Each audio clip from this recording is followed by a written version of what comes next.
Okay, good morning and welcome to MexElects on Jacobin magazine live from Mexico City. We are here now to give you kind of a brief final thoughts, wrap up, and some of the statistics from the Mexican election and kind of situate ourselves here on the day after a historic evening in Mexico City. This morning there was a bit of bad news, or some big bad news from the Mexican point of view. Mexico lost to Brazil 2-0 in the World Cup. They've been eliminated in the World Cup. So Mexico, I think for the 8th consecutive time, makes it to the quarterfinals, but no farther. But I think that's far outweighed by the good news on the political front. Last night, as we reported here, Andrés Manuel López Obrador won a landslide victory in the Mexican presidential election. As the current count stands, he's at 53.5% of the vote in the presidential election, 31 points clear of the second place finisher, Ricardo Anaya of the Conservative PAN Party, who's at 22.6%. And third place, José Antonio Meade from the ruling PRI Party at 15.7%. Basically, the bottom fell out of his campaign. This is an astonishingly poor result for the once hegemonic state party for most all of the 20th century in Mexico. And in fourth place, the independent candidate Jaime Rodriguez Calderon at 5.5%. Turnout as of now is at 62.5%, without counting yet the casillas especiales, the special precincts where people vote who are not in their home areas, so that should go up. Considering that American elections struggle to get over the 55% mark, Mexico should best, and this in a context of unprecedented violence, Mexico should best the American turnout rate for the elections by some 10%, which I think is no small statistic. I just wanted to go over some of the states. In previous elections, López Obrador's strength was largely concentrated in the center and the poorer southern parts of the country. This time, his support really spread into the more industrial north. He received more than 60% of the vote in 12 states: Tlaxcala, Quintana Roo, all the way out in the Yucatan, Chiapas and Oaxaca, Nayarit, which is in the northwest, Sinaloa, a northern state, Morelos, Guerrero, Campeche, Hidalgo, in both Baja California's south and north. And he had over 50% of the vote in states such as Sonora, another northern state, Puebla, Colima, the city of Mexico, where Morena also picked up the mayorship in the person of Claudia Sheinbaum, Veracruz, where they won the governorship, the state of Mexico, Zacatecas, and Michoacan. So this is really a national phenomenon now, as AMLO won from north to south in this country. With regards to the Congress, a smashing victory for AMLO's party there as well, Morena. As of current count, Morena has picked up 211 seats in the Congress, in the lower house of Congress. That's 70% of the seats in the lower house of Congress. The PAN and the PRD coalition at 62, and the PRI is left as this rump party with about 13 seats. Now, these are the seats, the 300 seats that are voted on by single-member districts. There are also 200 more seats to assign by proportional representation. But considering Morena's national vote totals, it should also do very well in the proportional representation side of the equation. So they could be nearing 300 or so of the 500 seats in the lower house. No one party can have more than 300 seats in the lower house. In the Senate, numbers are a little bit sketchier. Morena, as of now, has 24 Senate seats, and the PAN-PRD coalition has 5. The PRI has, as of now, 1. So this is really a landslide, however you can imagine it. AMLO looks certain to have a majority in the lower house of Congress, very likely in the upper house as well. So we'll have an overwhelming mandate to carry out his project. So those are the numbers. Colin, I want to turn it over to you. Some of the comments that we've seen and some of the videos we've posted on Jacobin, there have been some comments to the effect of, well, why are you celebrating so much? AMLO really isn't even on the left. And I think you've got something to say about that. Yeah. Well, the first thing I would say is, look, anybody who wasn't out there celebrating last night, screaming themselves hoarse, really needs a blood transfusion. I mean, frankly. Look, I'll make 3 or 4 quick points. First of all, the left does not choose the terrain on which it struggles. Yes, AMLO's program has moderated slightly from what he's run on in the past, but having said that, he's still pledged to introduce new social programs to fight poverty, to stop the privatizations of Mexican resources, water, and so forth, to attack the agenda of neoliberalism. So, that in a sense places him far to the left of the kind of Blairite, third way social democracy that we've become so accustomed to over the last 20 or 30 years. The second thing is the nature of the party movement, and I stress that party movement, which is Morena, López Obrador's party.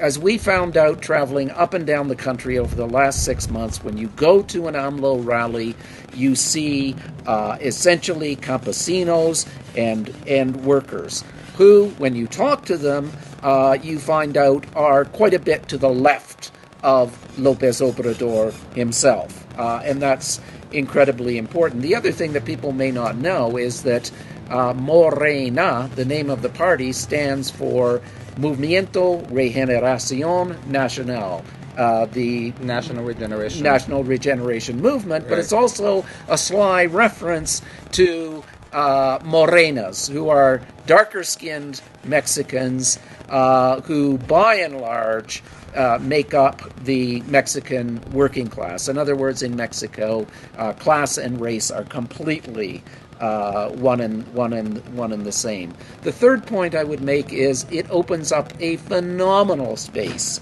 for the social movements which comprise Morena, but those that spill beyond its boundaries too. People have to remember that thousands of activists, journalists, trade unionists have been killed over the last 18 years in the three successive conservative regimes. This opens up the possibility and a space for people to raise their heads above the parapet and begin to push the struggle, and therefore push AMLO, López Obrador, further to the left. The fourth and final point I would make is this is phenomenally important for Latin America, which is the left has been on the defensive and in retreat for the last 4 or 5 years in Brazil, Argentina, Colombia, a whole number of other countries in Latin America. Mexico plays a very special role in Latin America, culturally and politically.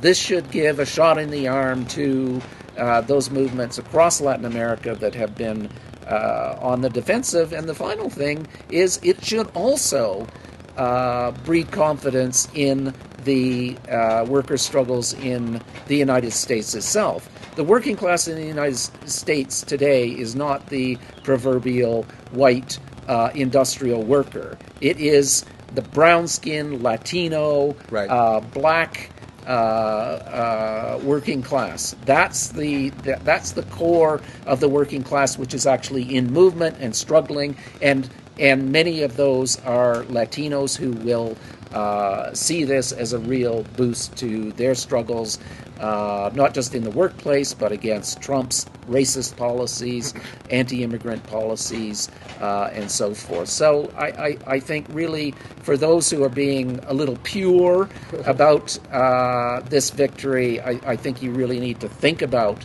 those kinds of points and celebrate it, not because we have any great illusions in López Obrador himself or the main pieces of his anti-corruption platform, but for the confidence that it gives to movements from below in this country. Yeah, I'd like to kind of add to that what you said about the breathing space for social movements.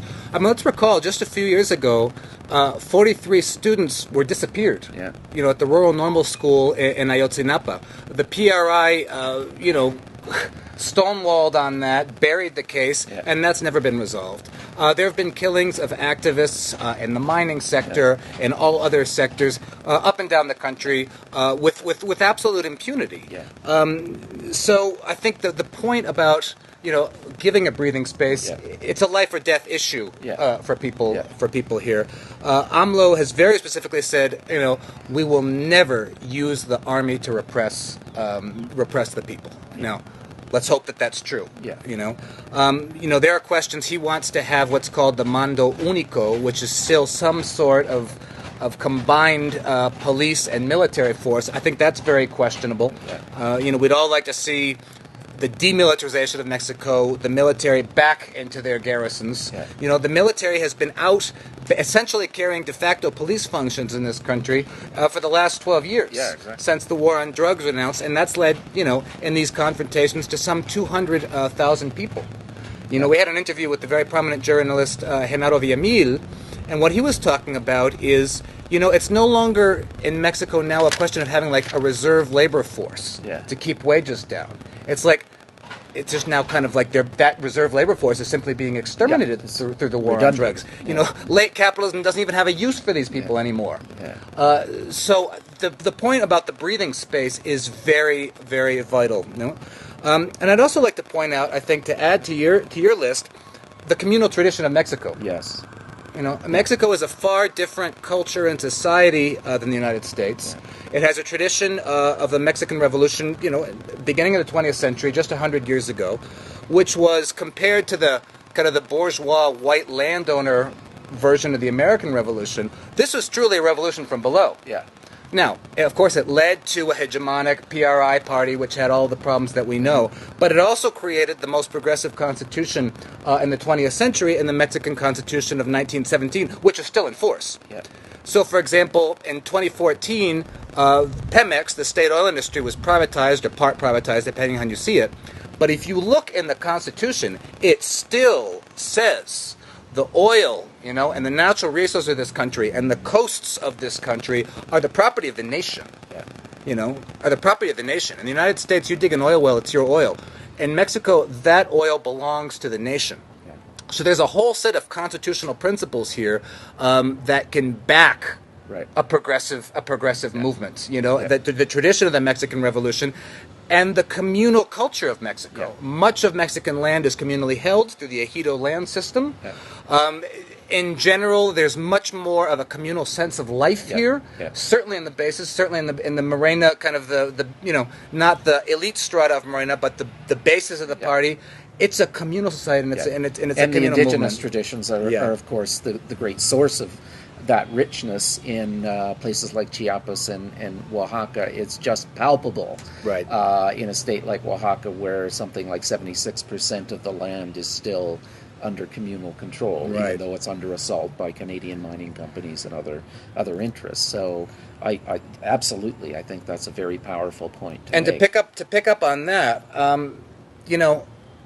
just because a center-left party wins in Mexico, in the parliamentary system, that doesn't mean that they're going to have carte blanche from the non-parliamentary left in Mexico, which is still a significant counterweight. We've talked some about the indigenous movements in the center and south of the country. We visited the town of Cherán in Michoacán, which booted out the political party system, booted out their mayor, who was in collusion with the drug cartels, and set up an autonomous self-government in Cherán. A lot of the pueblos in the south of Mexico operate on an usos y costumbres system, which is essentially a town meeting assembly system. No political parties, which they see as divisive, and a communal control and very a custody of their natural resources, be it forests, be it water, timber, all of these minerals, all of these other things.